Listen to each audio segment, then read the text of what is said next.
Atos dos Apóstolos, capítulo 4, versículo 20. Quem achou diz amém. Diz assim: porque não podemos deixar de falar do que temos visto e ouvido. No 3 você poderia repetir comigo, por favor? 1, 2, 3. Porque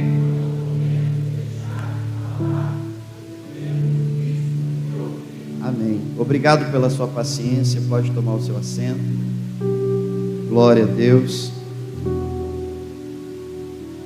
Quando eu recebi o convite para falar a jovens, assim como eu também sou jovem, e buscando a Deus uma direção, uma palavra sobre o que falar nessa noite, o Espírito Santo me direcionou a esse texto. E eu gostaria que você prestasse bastante atenção naquilo que Deus tem para ministrar aos nossos corações. Quem é que está dizendo isso aqui? Quem é que está falando essa frase tão corajosa? É Pedro e João. Pedro e João não estão em um jantar amigável com amigos, não estão em uma roda de amigos. Pedro e João não estão no meio da sua família, no meio dos seus professores, dos seus alunos, assim como muitas vezes nós estamos. Pedro e João está diante de uma grande autoridade religiosa da época, os principais do sacerdote, os anciãos de Israel. E por que eles estão diante dessa autoridade? Nós precisamos olhar para o capítulo 3 de Atos para começar a entender um pouco o que aconteceu ali. O capítulo 3 de Atos é muito conhecido de todos nós. A Bíblia diz que Pedro e João subiam juntos ao templo à hora da oração. A porta formosa tinha um homem ali que todos os dias, desde o ventre da sua mãe, era posto, e ele pedia esmola aos que entravam. A Bíblia diz que, vendo a Pedro e João que ia entrando no templo, eles disseram: dai-nos uma esmola. E é um texto muito clássico que nós conhecemos. Pedro e João olham e dizem assim: nós não temos prata e nós não temos ouro, mas o que nós temos, nós vamos te dar.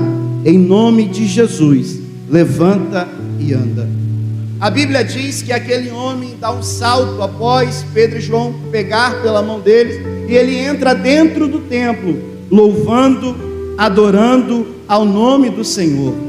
O milagre foi tão grande, o milagre foi tão estarrecedor, que a Bíblia diz que o povo conhecia quem era aquele homem, e eles correram aonde estava Pedro e João para adorar aqueles homens.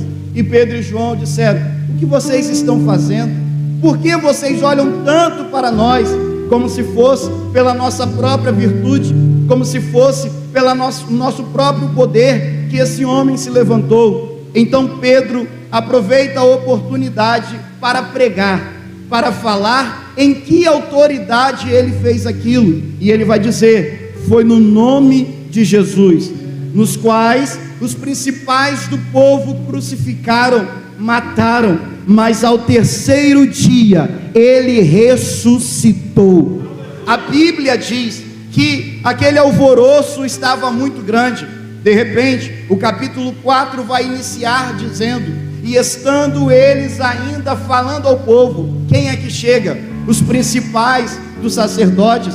A Bíblia diz que eles apanham Pedro e João e levam preso. A hora já era tarde. A Bíblia diz que, por ser tarde, eles dormiram na prisão. No outro dia, no sinédrio, aqueles homens tão poderosos, aqueles homens que tinham tanta influência na sociedade religiosa, aqueles homens que eram tão conhecidos, chegaram para Pedro e para João e disseram: em que autoridade vocês estão fazendo isso? É no nome de quem que vocês estão fazendo essas coisas? E Pedro e João dizem assim: é no nome de Jesus porque aquilo que eu falei lá atrás, eu repito novamente, não foi eu, foi Jesus. E Pedro com João olha e diz assim: vocês mataram, mas ao terceiro dia ele ressuscitou. Irmão, era difícil daqueles homens ouvir isso, porque você sabe muito bem que quando Jesus foi morto, a Bíblia diz que eles disseram assim: vamos colocar guardas,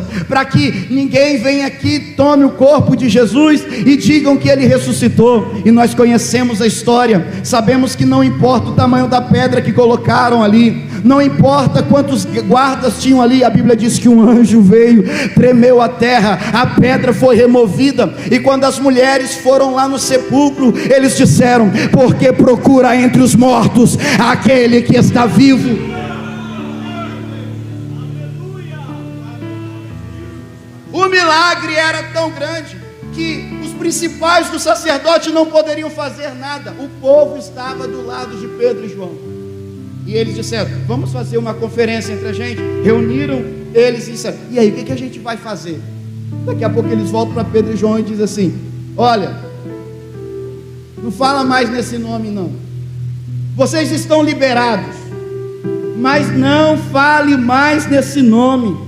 Em outras palavras, eles estavam dizendo: vamos fazer uma pressão psicológica, vamos ameaçá-los, vamos fazer com que eles fiquem intimidados. Aí a Bíblia diz que Pedro com João olha e diz assim: importa mais o que? Obedecer aos homens ou a Deus? Aí Pedro no capítulo 4 versículo 20 com João, eles dizem assim: porque não podemos deixar de falar do que temos visto e ouvido. Aleluia. Sabe o que me chama a atenção aqui? É que eles estão falando para pessoas de grande influência, alguém que está dizendo assim: não fale essas coisas, não pregue o Evangelho, não fale de Jesus. Não é qualquer pessoa, é uma grande influência. E o que é que o Espírito Santo ministrou no meu coração? Estamos vivendo num tempo onde as influências aí fora estão dizendo: não fale de pecado, não fale de adultério, não fale de Jesus, porque hoje o Jesus que pregam é um Jesus de amor, que tudo pode, faz do jeito que quiser. Mas Pedro e João com coragem disseram: nós não vamos deixar de falar. Eu quero aproveitar a oportunidade aqui nessa noite para profetizar algo de Deus para a sua vida, jovem. O mundo na faculdade vai tentar te calar, o mundo na escola vai tentar te calar, mas Deus hoje vai te dar autoridade para dizer: eu vou continuar falando de Jesus.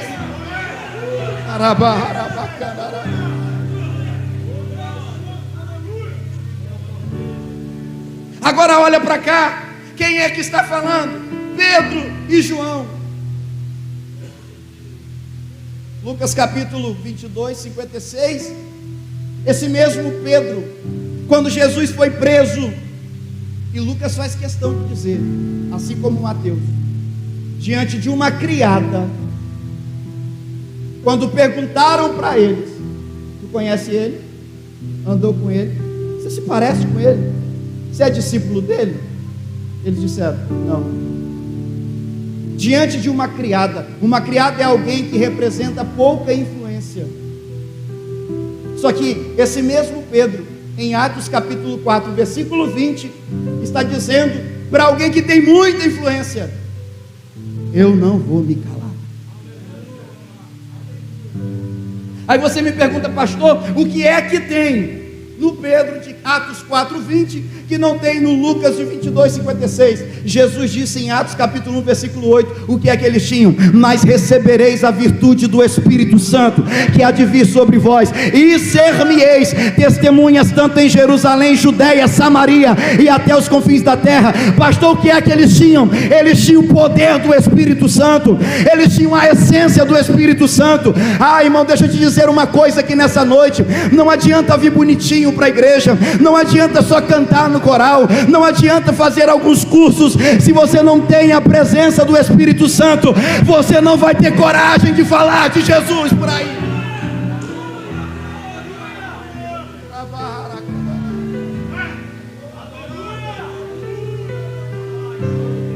É É por isso que a gente precisa do poder do Espírito Santo. Para quê, pastor? Para dar glória a Deus, aleluia, e marchar só para fazer isso? Não, para fazer um número não. É para você ter coragem de chegar na escola e dizer: para os meus filhos não vão ensinar isso. Para chegar no trabalho e dizer: as minhas conversas não serão essas. Deus vai te dar autoridade para falar verdades para o mundo. Por gentileza, só para quebrar esse clima aqui, dá uma olhadinha para esse irmão que está do seu lado, se você pode, e diga para ele: em nome de Jesus, não é tempo de ser vazio, é tempo de se encher da presença de Deus, irmão.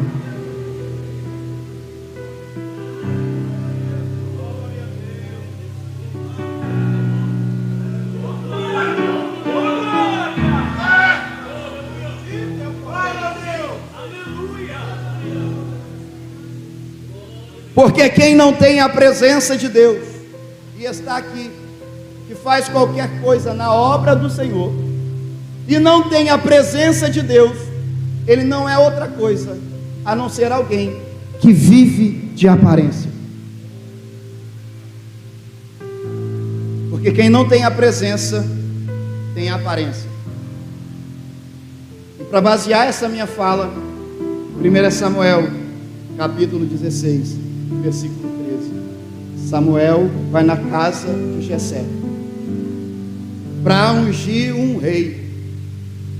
E você conhece a história clássica, eu não quero perder tempo nisso. A Bíblia diz que quando chamam Davi, unge Davi, e a Bíblia diz: daquele dia em diante, o Espírito de Deus se apoderou de Davi. Versículo 14: e o Espírito do Senhor se retirou de Saul. Capítulo 17: uma guerra, uma afronta, um gigante. Presta atenção, porque no meio em que nós estamos vivendo, na sociedade em que nós estamos vivendo, gigantes têm se levantado para afrontar a igreja. Eu estou mentindo? Gigantes têm se levantado nas redes sociais. Artistas têm dito para a gente o que é e o que não é. Se eles não conhecem nem da própria vida, que dirá da palavra de Deus? E aí, quem não tem presença, mas tem a aparência, não tem coragem de levantar e dizer: aqui não.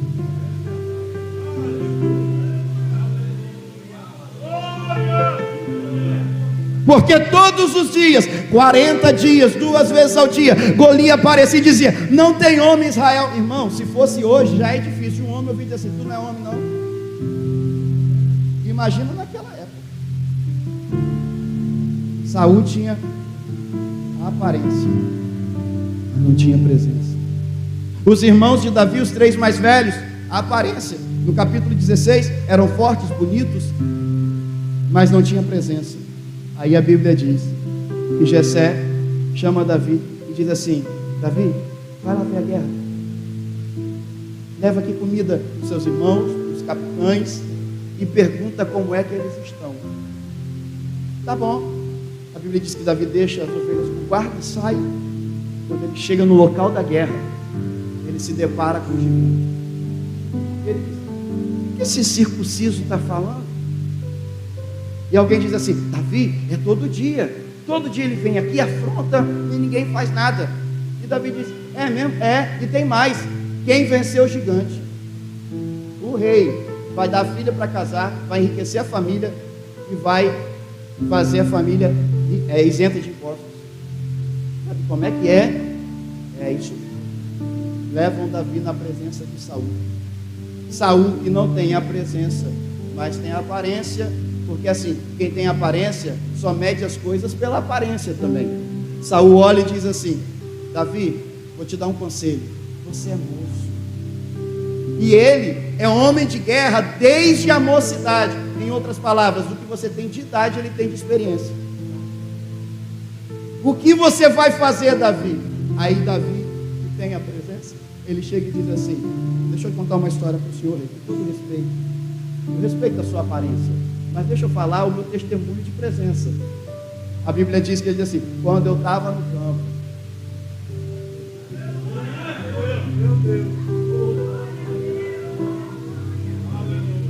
quando ninguém viu, porque quem tem a presença não precisa de aparecer, ele só faz, mesmo no oculto.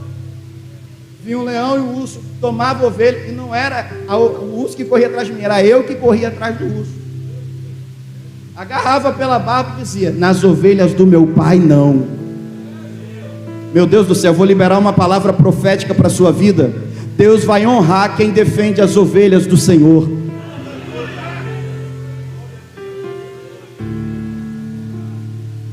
É mesmo, Davi? Eu vou vencer no nome do Senhor. E a história você conhece, Davi venceu o gigante. Pastor, o que você quer dizer com isso? Eu quero dizer para você que muitas vezes você não tem coragem de falar de Jesus no ponto de ônibus. Você não tem coragem de falar de Jesus naquele grupo da escola pervertido. Você não tem coragem de falar de Jesus no seu grupo de amigos. E você chega aqui, canta, louva, prega, não sei. E você diz: eu estou fazendo tudo para Jesus. Jesus está dizendo: cuidado, porque você pode estar vivendo de aparência e não está sabendo.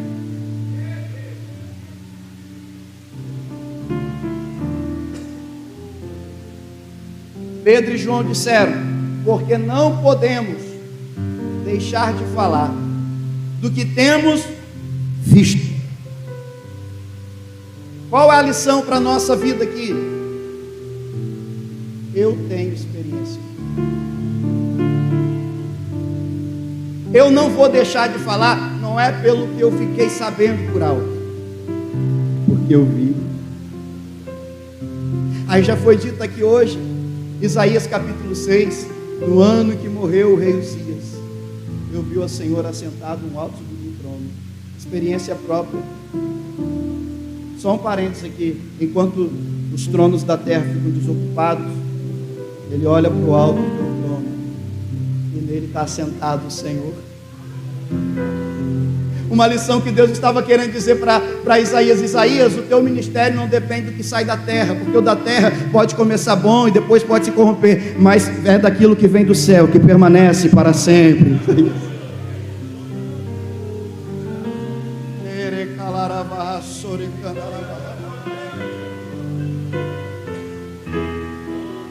Isaías vê a glória, serafins que voam em torno do trono, com 6 asas, com 2 voavam, com 2 cobriam os pés, com 2 cobriam os rostos, e eles diziam entre si: Santo, Santo, Santo, Santo é o Senhor dos exércitos, e toda a terra está cheia da sua glória. Isaías se depara com aquela glória toda e ele diz: ai de mim. Quando ele olha e reconhece as suas fragilidades, reconhece a sua pequenez, a Bíblia diz que aonde ele reconhece a sua falha, o anjo vem e toca, porque assim, Deus só vai purificar onde você confessar. Deus só vai purificar onde você disser: o meu problema é na boca, o meu problema é nos olhos, o meu problema é nas mãos, o meu problema é nos pés. Aí ele vai tocar onde você confessar.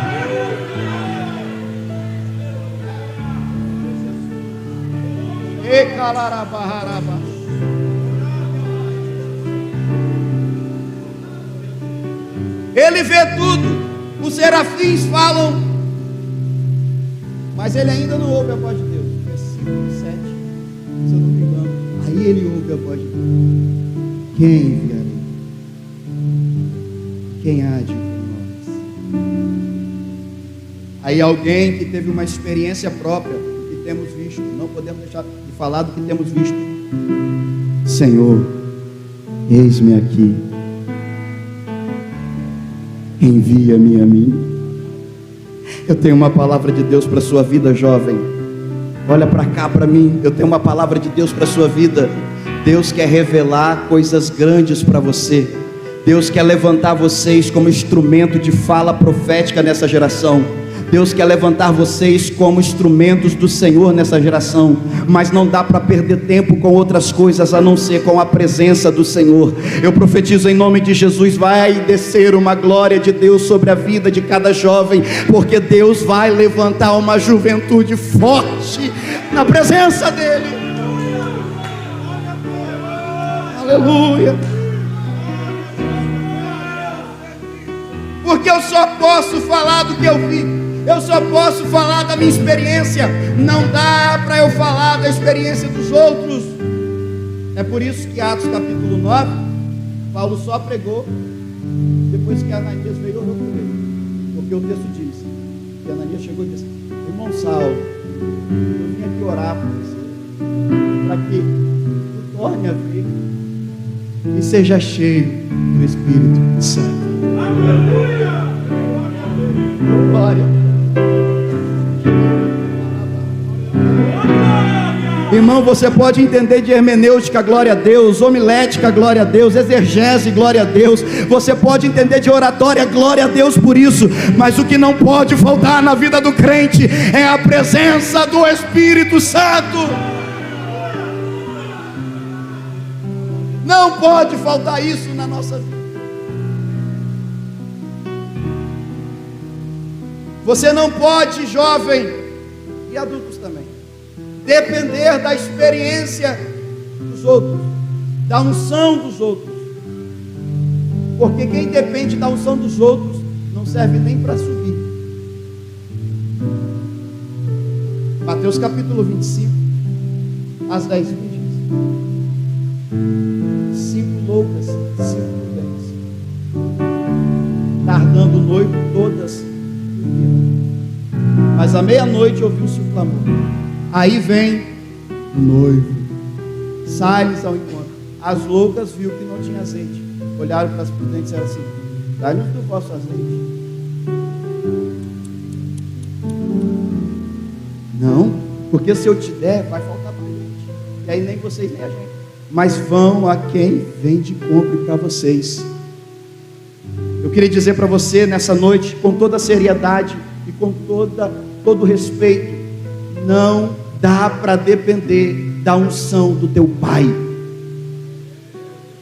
não dá para depender da unção do teu líder, não dá para depender da unção da tua mãe, que paga o preço por você todos os dias no quarto orando, para que você não sofra nenhum acidente, que nenhum laço te encontre. Não dá para depender da unção dos outros. Se você veio aqui hoje dependendo da unção de alguém, você está com um sério problema de relacionamento com o Senhor. Mas Deus hoje está querendo, enquanto há tempo, encher as suas lamparinas de azeite, porque a qualquer momento nós vamos ouvir o toque da trombeta.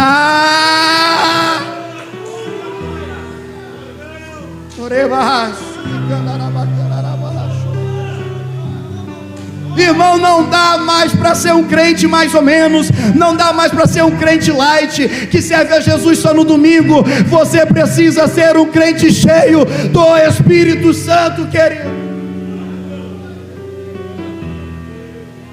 Oh, glória. Pastor, por que Deus precisa me encher? Porque Deus não é exclusivista. Eu vou encher só, pastor. Eu vou encher só a irmã que canta. Deus quer encher a todos. Deus quer encher a todos. Atos 2:39, Pedro pregando depois da descida do Espírito Santo, ele diz assim: porque a promessa nos diz respeito a vós, a vossos filhos e a todos quantos estão longe, e a tantos quanto Deus, o nosso Senhor, chamar, e a todos. No capítulo 2, versículo 1, quando o Espírito Santo desceu, e estavam todos reunidos no mesmo lugar, e a casa se encheu pela metade? Não, toda a casa foi cheia da glória de Deus. Pedro ainda pregando depois do Pentecoste, ele diz o que Joel diz no capítulo 2, versículo 28, ratificando o que estava acontecendo. Ele diz: porque nos últimos dias, diz Deus, derramarei do meu Espírito sobre a irmã que canta, o pastor que prega, sobre toda a carne. Eu queria, você que é jovem, só você que é jovem, que é mais íntimo dele, olha para ele aí do seu lado e diga para ele assim: mesmo você achando que não sabe pregar como A, que não sabe cantar como B, há uma necessidade do céu de encher a tua vida.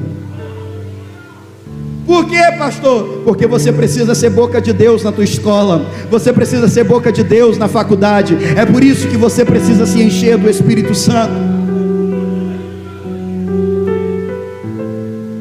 Deus quer usar a todos, pastor, todos, mesmo quem não tem tanta influência, Quem foi que usou Davi ainda quando era pastor de ovelhas? Quem foi que usou Miriam quando deu um conselho para a filha de Faraó? Quer que eu vou chamar alguém para cuidar desse menino? Quem foi que usou a criada na casa de Naamã, 2 Reis capítulo 5? Ah, se você soubesse o profeta que tem Israel. Quem foi que usou Samuel, em 1 Samuel capítulo 3, que quando Deus chegou no quarto de Samuel e disse assim: Samuel, Samuel. Quem foi que usou, aleluia, um menino com 5 pães e 2 peixinhos, que ninguém dava nada, era só um lanchinho, mas Jesus estava dizendo: é Ele que eu vou usar. Eu tenho uma palavra de Deus para você que se acha pequeno. Deus, Ele quer usar você também. Você é um instrumento de Deus. Pedro e João estão dizendo: não podemos deixar de falar do que temos visto. Experiência própria. Mas agora aperta um pouquinho, porque ele diz assim: não só do que temos visto, mas do que temos ouvido. Porque ouvir aqui fala de instrução. Eu não vou falar do que eu não sei. Eu fui instruído. E Jesus instruiu os discípulos. Atos capítulo 1 vai dizer que Jesus, após ter ressuscitado, ficou 40 dias aqui ainda, falando para os discípulos assuntos concernentes ao reino de Deus. 40 dias de instrução. A igreja primitiva do capítulo 2 não é só a igreja do fogo, é a igreja da instrução, porque a Bíblia diz que perseveravam unânimes na doutrina dos apóstolos. Você precisa de instrução, porque a instrução vai te blindar. 1 Timóteo capítulo 4, versículo 13, Paulo diz a Timóteo: persiste em ler, aprende, se esforça. No capítulo 4, versículo 16, ele olha para Timóteo e diz assim: tem cuidado de ti mesmo e da doutrina, persevera. Não é para desanimar, persevera nessas coisas, porque fazendo isso, olha o que ele diz: salvará tanto a ti mesmo como aos que... Sabe qual é a lição aqui? É que quando você faz isso, você passa por um processo de blindagem e influência. Porque quando você fala da palavra de Deus, você está blindado, porque vai salvar a ti mesmo, e você vai exercer o poder de influência, vai salvar quem está te ouvindo. Eu tenho uma palavra de Deus para a sua vida: você vai começar a influenciar essa geração. Mas pastor, como é que eu vou influenciar essa geração? Quando você primeiro for blindado, quando a informação de fora não te tirar do propósito de Deus aqui dentro.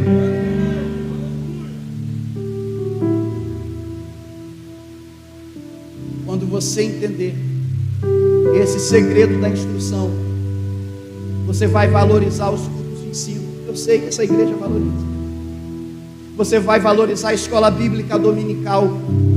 Mas se você não valorizar o ensino, a instrução,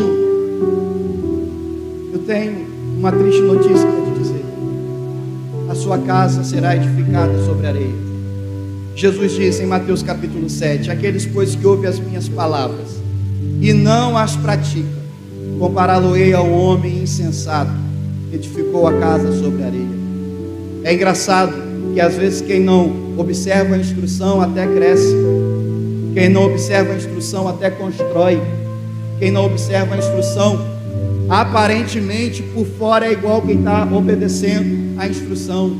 A diferença está quando vinha a tempestade, porque a Bíblia diz: desceu a chuva, correu o rio, soprou o vento, e foi grande a queda daquela casa.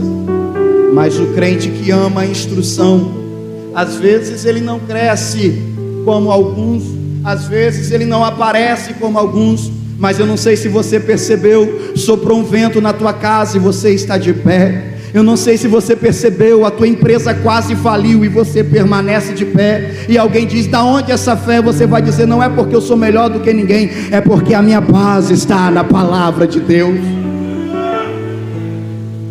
A instrução vai te fazer ser alguém blindado. O sistema vai tentar te corromper, mas vai bater e voltar.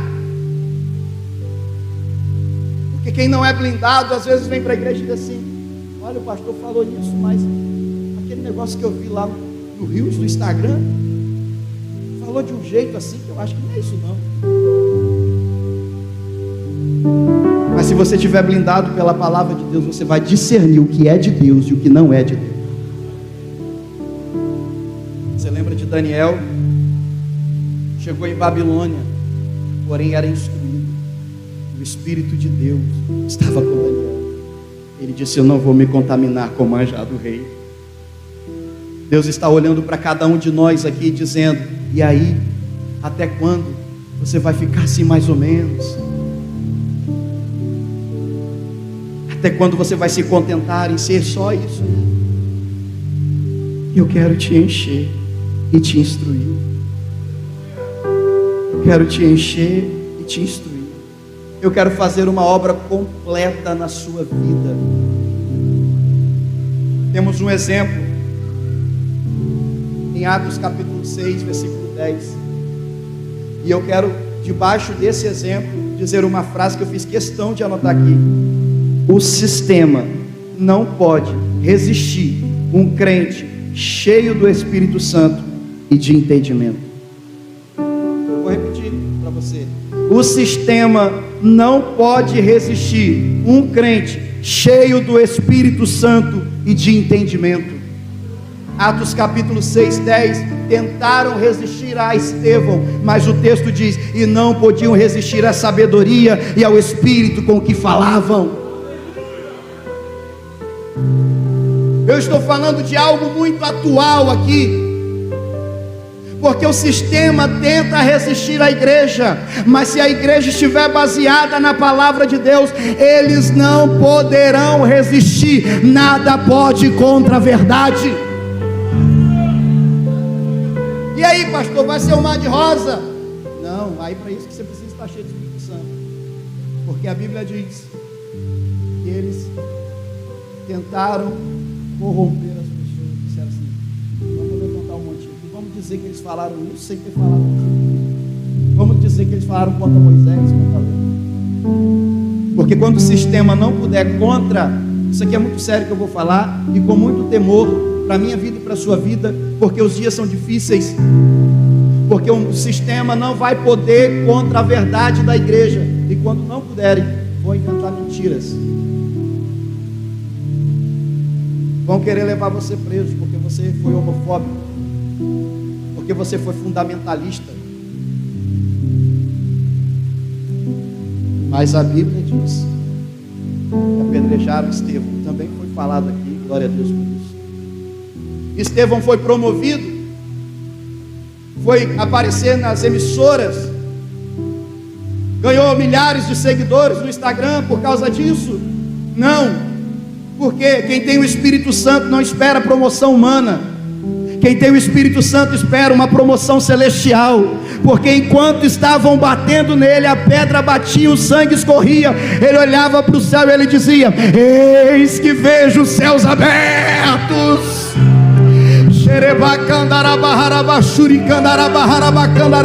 Deus nessa noite está dizendo para você, crente: eu vou te encher tanto que você não vai ter problema em sofrer as consequências por causa da palavra. Tem alguém comigo nessa verdade? A vida do crente não é um oba-oba, mas é um céu na terra. É um céu na terra. Quem está comigo glorifica o nome do Senhor. Eu vou te dar um minuto para você dar glória a Deus por essa palavra, em nome de Jesus.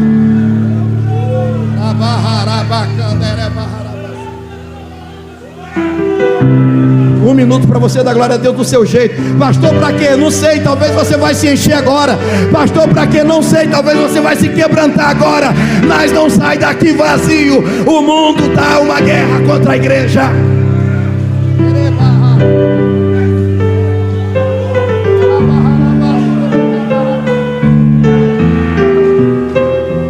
em nome de Jesus. Estão dizendo por aí que a igreja é um hospital, amém, mas hoje, pela fé, vai se tornar um quartel-general. Deus vai levantar soldados equivalentes, vão para as redes sociais falar da palavra.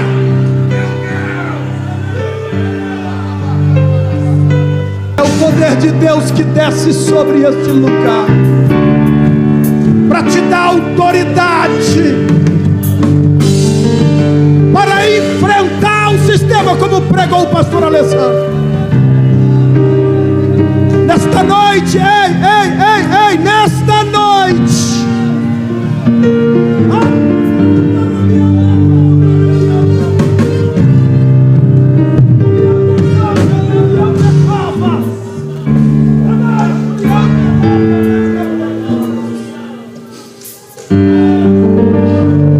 Deus desce uma unção fresca sobre a tua vida. Arebaixo me anda, canta, remianda lá. Sabe para que ele está descendo uma unção fresca sobre a tua vida? Porque a partir desta noite ele quer um posicionamento seu. O que você precisava era da unção. A unção desceu. Ele agora conta com você.